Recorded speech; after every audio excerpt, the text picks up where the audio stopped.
बार्शी यांनी दिनांक 31 जुलै 2024 रोजी दाखल केलेल्या एका अहवालामध्ये चुकीचे रेशन कार्डचा वापर करून रहिवासी दाखला, उत्पन्न दाखला, नॉन क्रिमिलियर दाखला दिल्याचे दिसून येते असे स्पष्ट सांगितले।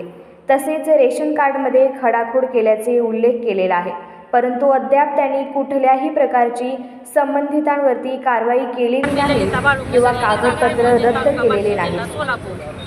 मी 1 डिसेंबर 2023 पासून पोलीस पाटील पदाकरता प्रयत्न करीत होते आणि मी त्याच्यामध्ये पास पण झालेली त्याच्यामध्ये। तेव्हा आमच्या गावातील जया सतीश मुसळे यांनी बोगस कागदपत्रे देऊन हे उमेदवारी त्यांनी मिळवलेली आहे। तरी त्याला पूर्ण मदत बार्शी तहसील कार्यालय यांनी पूर्ण त्यांना मदत बोगस कागदपत्र देण्यास केलेले आहे त्यांनी। जर मला न्याय नाही मिळाला तर मी हे आंदोलन तीव्र करेन।